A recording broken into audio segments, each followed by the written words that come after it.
who helped us, and Howard Weinstein, who coordinated all of this and will be emceeing the show after this short presentation.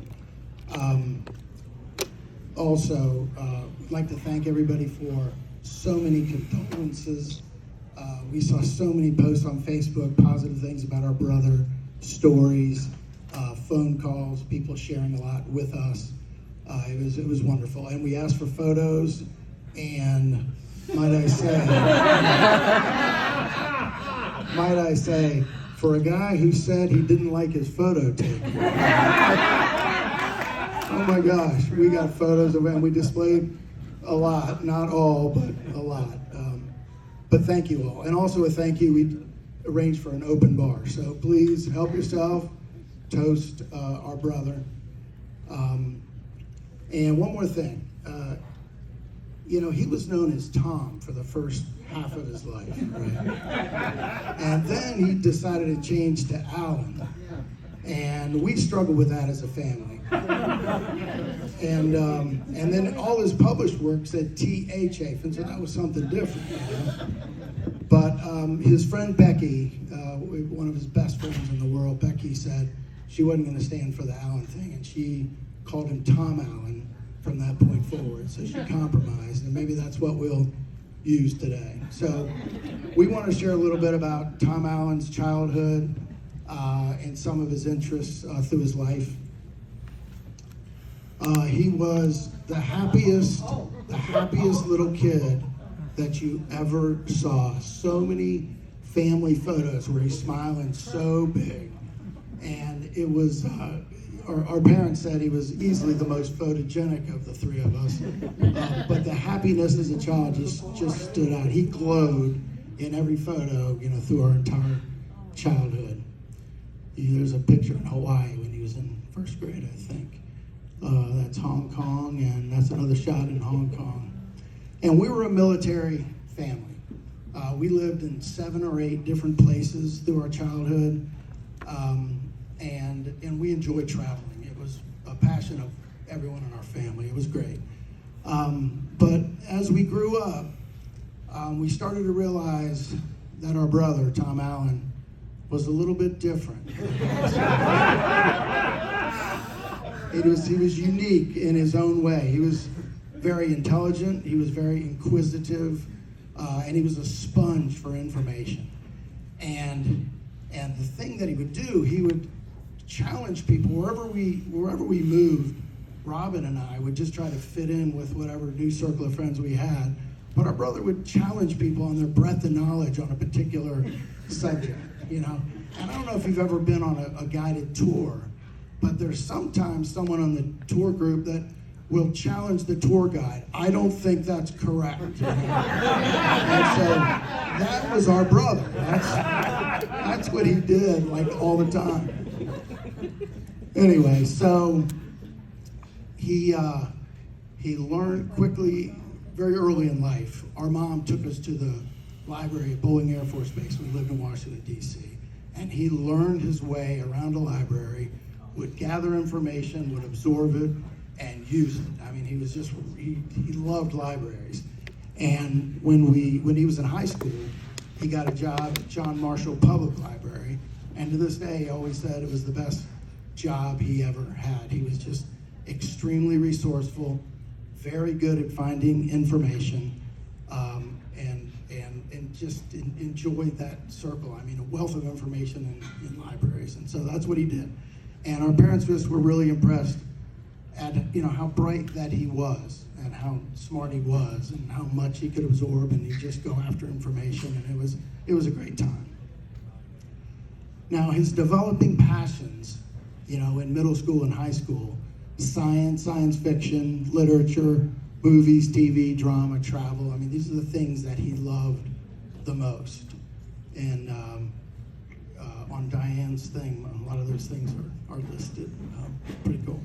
But one thing that we realized, and especially over the last couple of months with all the stories about him, was his ethic about helping others. I mean, he would go out of his way to help people. He was a Cub Scout when we lived in Washington, D.C., He was a wolf and a bear and a weeblo. And then we moved overseas to Hong Kong. He became a Boy Scout. And an early story about him just helping others was when they all went camping. And he loved nature and camping and survival stuff. And he just had a passion about that. And he was a good scout. But they were trying to earn their fire starting badge. And one of the other scouts, they had to gather the kindling and gather wood, out of the woods and get everything set up. And then the big challenge of that was you had to do it with one match. And another scout, his match went out. And our brother was just worried about that. And he took out his little scout knife and he cut his match in half. And they both started their fire. It was cool. It was cool. Loyalty was strong in this one. It was a really good thing. Back to his passions. So this list of things, something really big and important happened when he was in high school, because all these developing passions that you see come together in one place. And that place are conventions just like this one right here. And he enjoyed that sort of thing, and he found out about this convention in Washington, D.C. It was called WorldCon or DisCon or something. He's 14 years old, and he asked our parents, could I go to this convention? And they said, of course. And so my dad dropped him off at the Sheraton Hotel in Washington, D.C. And when he went to pick him up at the end of the day, he said, hey, you want to ride with me? I said, sure. So I ride, we get to DC, and my dad told me to go into the Sheraton, find my brother. And I go in there, and I see things I've never seen before. It was before Star Wars, but there was Star Trek stuff everywhere. I think there was Lost in Space stuff, Planet of the Apes stuff. It was crazy. All these exhibits and displays and costumes. I was like, oh my God. And then this is tough for me. I finally find my brother. And he's as happy as I've ever seen him. He's smiling ear to ear. He had found his circle of friends, which are you people right here. The people that he would spend the next 50 years with, And it was really cool, really cool. Okay. So he took that back to high school, and within a couple of years, everyone realized he was cut from a different cloth. And he became very much appreciated, and he was voted most individual. The high school publication is over there on the display, but there was one cartoon that accompanied that, and that's a tribute to our brother. A really, really cool thing. We were all very, very proud of him. So after that, he joined the Air Force. He learned how to become a computer programmer, which what he spent most of the rest of his life working on. And he became so knowledgeable about so many things. The computer age and personal computers were coming. He was experimental with VHS stuff, and his ethic for helping others became a perfect thing for our family, because he was our personal help desk for anybody in the entire family that had a question. We were calling him, and he would pick up the phone every time and walk us through whatever it was. He was a help desk for our whole family. His ethic about helping others, we leveraged in a big way for many decades. He loved traveling. Every time I see a picture of an open road, I think of our brother. He was a road warrior. He could drive hundreds and hundreds of miles in a day and then get up and do it again the next day. And the day after that, he, in 2000, he was part of this Convoy 2000. He was a big C.W. McCall fan, and a bunch of them did the trek of the rubber duck from LA to the Jersey Shore. And there's actually still a whole website that's still out there about Convoy 2000. It was the 25-year anniversary of the Convoy song. He became a friend of C.W. McCall, and C.W. McCall cooked him a steak dinner at his house in Colorado. Pretty cool thing. But he just loved to travel, and he loved to do things. Just a few years ago, he drove a 10,000-mile trip all by himself from his home in West Virginia all the way up to Alaska and went to the Arctic Circle and did all the driving all by himself, and then, all the way home. And it was post-COVID, so there was a lot of challenges. And then he did overseas trips. He had been to all 50 states. Alaska was his last one. Been to 5 continents, countless countries. And he had a passion about film locations, and he would try to find spots where they took certain shots in certain films and replicate those shots. He did presentations on those sorts of things at conferences like this. It was pretty cool, but he had our parents' passion to travel, and he did that, and this is just a quick sample. A lot of adventures. He was always up for whatever adventure. He was part of the inaugural group that did Space Camp. He was part of the inaugural group that did the Disney World Star Cruiser experience thing, did this zero gravity experience. He went to a number of full eclipses, including one just this year with Becky. They went and saw a full eclipse in Ohio. But he was always up for any adventure, whatever it might be, he was ready. And he co-published the book with Polly Luttrell, and they were good friends, lifelong friends. He met her at August Party in College Park, and they became lifelong friends. He met Becky the same day, and they published a book together. He was published in a number of periodicals, a number of publications, and I think he was, our family was just really proud of him. He was a good writer, very good writer. He loved the cosplay thing, the costuming thing, which I know is big in this circle. Kelvis thing was, he came to Virginia Beach, and I took that photo of him at Virginia Beach in the Kelvis costume. It was really cool, but he loved that. And part of that was just the camaraderie. He loved doing it with groups of people, and it might be a contest, or it might be they're just going to premiere a Star Wars movie or something, and they're all dressing up and going.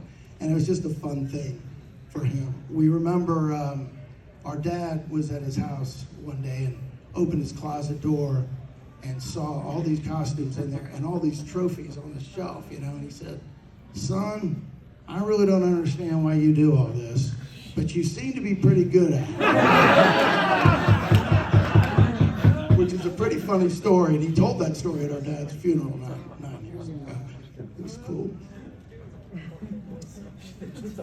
But helping others was something that just ran in his blood. He would go out his way, and I heard more stories today about, and he did this and he did this. Becky, that's Becky right there. And she loved these Huey helicopters and used to go to the air show every year and watch them and even do sketches, but she never flown in one, and she mentioned that one day. So my brother puts together a plan where they can go fly this Huey helicopter, and they did that. It was just a few years ago. This lady here, Kansas Bowling, is a young director out west, and she became a C.W. McCall fan. She saw my brother's name on some of the C.W. McCall websites, like the Convoy 2000. She contacted my brother. They met. He gave her a whirlwind tour of Colorado, introduced her to C.W. McCall. She had some interviews with him. She wanted to do a documentary on C.W. McCall, but he ended up passing before they could get that done. But he went out of his way on somebody he didn't even know. And then Polly Luttrell, she was, again, a lifelong friend of our brother's, and she was working on her master's thesis, and she was struggling to find a topic. She wanted to do something related to the Holocaust, and my brother found this guy, Alfred Cantor, who was a Holocaust survivor, and Polly, he arranged interviews. He arranged for them to meet, and Polly did interviews with him, and she published her master's thesis, and today it's in the Holocaust Museum. Wow. Pretty cool. And she says it wouldn't have happened without your brother. School. And then from a family standpoint, there was nothing more fun than Christmas mornings at our family's house. And our brother, as resourceful as he was, and he could find things long before the internet was even invented, but he would surprise, one of us almost each year. And this photo here is of our mom. So our mom and her brothers and sisters all collected these Joseph C. Lincoln books. It's an author in New England. And a lot of them had a lot of the books. My mom had all but one. And the one she didn't have was one that no one had ever even seen. I'm like, yeah, I've heard of it, but I've never seen it. But our brother, he found it. That's a shot of her opening up that Christmas morning. And it was Christmas time at our house was delightful and emotional and fun. No question about that. Our brother lived a big life. He did a lot of things, And some people say no one lived a fuller life than Thomas Allen Chafin. But we hope his legacy will mostly be about helping others. It was a drive and a passion for him on if someone needed something, he tried to be there for them. And his lasting legacy, we hope, will be about that I may serve. It's really, really something. Our brother, we're going to miss him, and I love you, my brother.